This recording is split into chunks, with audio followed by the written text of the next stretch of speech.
جب سیدنا حضرت مسلم بن عقیل نے شہادت پائی، اس کے بعد ابن زیاد نے اعلان کیا کہ 2 فرزند مسلم بن عقیل کے جو مسلم بن عقیل کے ساتھ مکہ معظمہ سے کوفہ میں آئے تھے، جو کوئی ان کو تلاش کر کے لائے گا انعام بے حساب پائے گا، اور جو کوئی ان کو اپنے گھر میں چھپائے گا اس کا گھر لوٹا جائے گا اور اس کو سزا بھی دوں گا۔ اس اعلان کے سنتے ہی تمام شہر میں تلاش شروع ہو گئی۔ دونوں شہزادے شہر قاضی کے گھر میں چھپے ہوئے تھے۔ اس خبر کو سننے کے بعد قاضی اپنی آنکھوں میں آنسو بھر لایا اور دونوں لڑکوں کو گلے سے لگا کر کہا کہ تم حضرت مسلم بن عقیل کی نشانی ہو، خدا تم کو دشمنوں سے بچائے اور ساتھ خیریت کے مدینہ منورہ پہنچائے۔ دونوں مظلوموں نے جو قاضی کو روتا ہوا دیکھا تو خود بھی رونے لگے اور پوچھنے لگے، اے قاضی، ہمارے باپ کہاں ہیں؟ اسی وقت ہم کو ابا جان کے پاس پہنچا دیجئے یا پتہ بتا دیجئے کہ خود چلے جائیں۔ قاضی نے رو کر کہا کہ بچوں، تمہارے والد ماجد شہادت پا چکے ہیں۔ پس جس وقت خبر شہادت حضرت مسلم بن عقیل کی بچوں نے سنی تو اس قدر رونے لگے کہ روتے روتے بے ہوش ہو گئے۔ اس حالت میں ان کو دیکھ کر قاضی گھبرا گیا، گلاب پاش لایا اور ان پر چھڑک کر جب ہوش آیا ان کو تو قاضی نے پانی پلایا اور کہا، اے بچوں، گھبراؤ نہیں، میں تم کو ابھی مدینہ طیبہ پہنچائے دیتا ہوں۔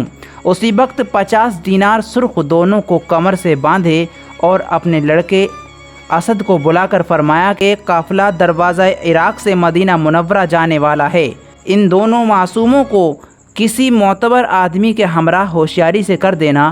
بلا خوف و خطر دونوں کو ہمراہ لے کر دروازہ عراق پر آیا، مگر قافلہ کوچ کر چکا تھا اور دور سے جاتا ہوا نظر آتا تھا۔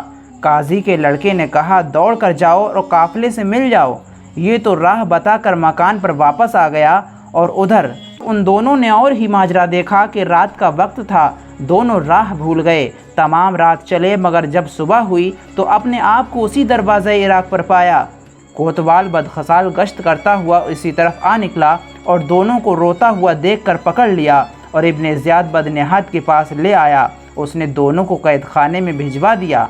دونوں بیچارے مصیبت کے مارے روتے تھے، لیکن کوئی ان کی فریاد کو نہیں پہنچتا تھا، اور داروغہ قید خانہ مشکور، جس کا نام تھا، اہل بیت کا دوست دار تھا، دونوں کو گلے لگا کر خوب رویا اور تسلی تشقی کے باتیں کرنے لگا۔ پانی پلایا، کھانا کھلایا اور اپنے ہمراہ لے کر قادریہ کی راہ پر آیا اور اپنی انگوٹھی بطور نشانی دے کر کہا، تم دونوں وہاں جا کر میرے بھائی کو تلاش کر لینا، وہ تم کو بے خوف و خطر مدینہ پہنچا دے گا۔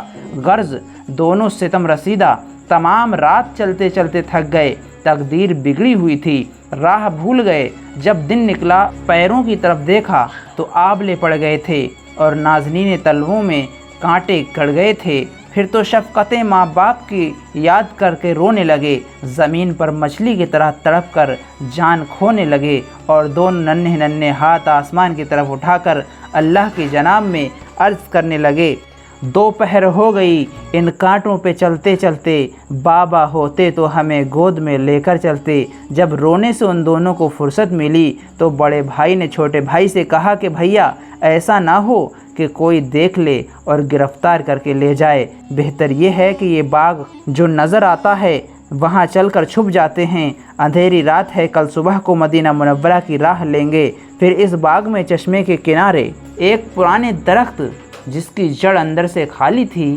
اس میں پانی پینے کے بعد چھپ جاتے ہیں۔ جب صبح ہوئی، دن چڑھے، ایک لڑکی مٹکی لے کر چشمہ پر آئی۔ جب ان دونوں بچوں کا عکس ندی میں دیکھتی ہے تو وہ گھبرا جاتی ہے۔ پھر جب درخت کی طرف اس نے نظر دوڑائی تو دیکھا کہ 2 بچے ننھے ننھے درخت کے درمیان باخوف و ہراس اور اداس بیٹھے ہیں اور ایک دوسرے کا منہ تکتے ہیں اور چپ چاپ رو رہے ہیں، مگر کسی کے ڈر سے آہ سرد بھر رہے ہیں۔ وہ لڑکی دوڑ کر درخت کے قریب آئی اور پوچھا، اے بچوں، تم کس باغ کے نونہال ہو اور کیوں بے حال ہو؟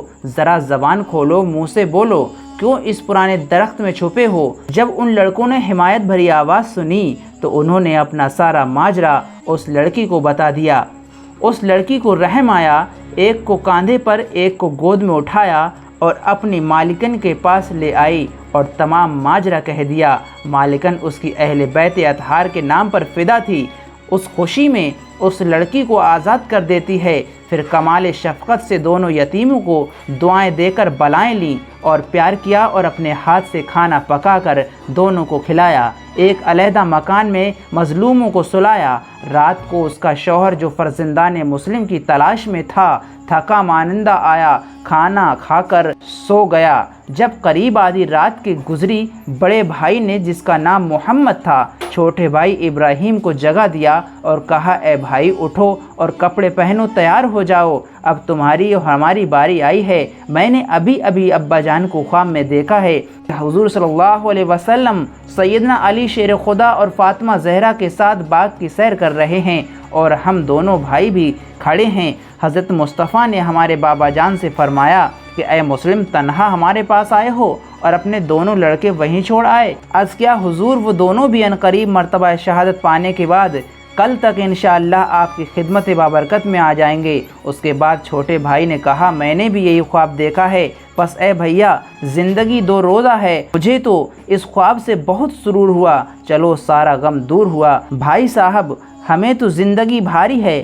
اب یقین کامل ہو گیا کہ ظالم ہماری گردن اتار لیں گے اور ہم جلد شربت شہادت پی کر باغ جنت کو سدھاریں گے، مگر نامعلوم اماں جان کا کیا حال ہوگا، ہمارے غم فراق میں روتے روتے اپنی جان کھوتی ہوں گی، کہہ کر ایک دوسرے کے گلے میں ہاتھ ڈال کر اس قدر چلا کر رونے لگے کہ حارث کم وقت کی آنکھ کھل گئی اور اپنی عورت کو جگایا اور پوچھنے لگا کہ آج گھر میں کون روتا ہے؟ اس کے جاگنے سے عورت ڈر گئی اور کچھ جواب نہ دیا۔ اس مردود نے خود چراغ جلایا اور جس گوشے میں یہ دونوں رو رہے تھے وہاں آیا، دیکھا کہ یہ دونوں ننھے بچے آپس میں دست و بغل ہو کر رو رہے تھے۔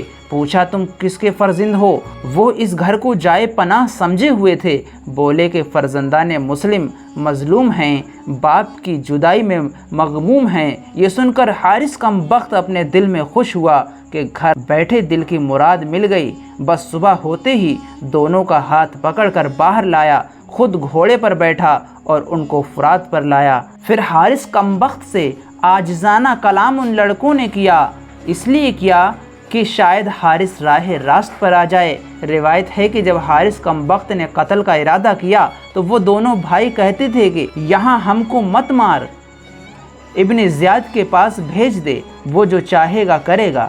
کہا، نہیں، شہر کے لوگ بلوائے عام کر کے تم کو چھڑا لیں گے اور انعام جو ابن زیاد نے مجھے دینے کو کہا ہے نہیں مل پائے گا۔ لڑکوں نے کہا، اگر مال کی خواہش ہے تو ہم کو بیچ ڈال، اپنے دل کا حوصلہ نکال لے۔ کہا، تمہاری یہ بات میں نہیں مانتا ہوں۔ لڑکوں نے کہا کہ ہماری کمسنی نازک بدنی اور بے کسی و غریبی الوطنی پر رحم کر، للہ چھوڑ دے، مت ستم کر۔ کہا، میرے دل میں رحم نہیں ہے۔ لڑکوں نے کہا، وضو کر کے 2 رکعت نماز تو پڑھ کر ادا کر لینے دے۔ اس مردود نے ایک نہ مانی۔ لڑکوں نے کہا، بلا وضو ہی سجدہ شکر ادا کر لینے دے۔ اس نابکار نے ایک نہ سنی اور تلوار لے کر دونوں کے قتل پر مستعد ہوا۔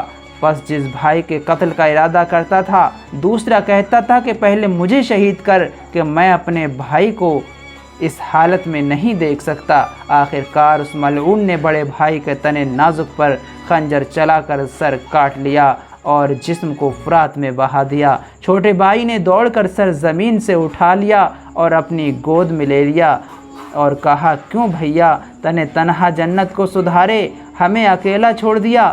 کہ اتنے میں حارث کم بخت نے چھوٹے بھائی کا بھی سر تن سے جدا کر دیا اور جسم کو فرات میں بہا دیا۔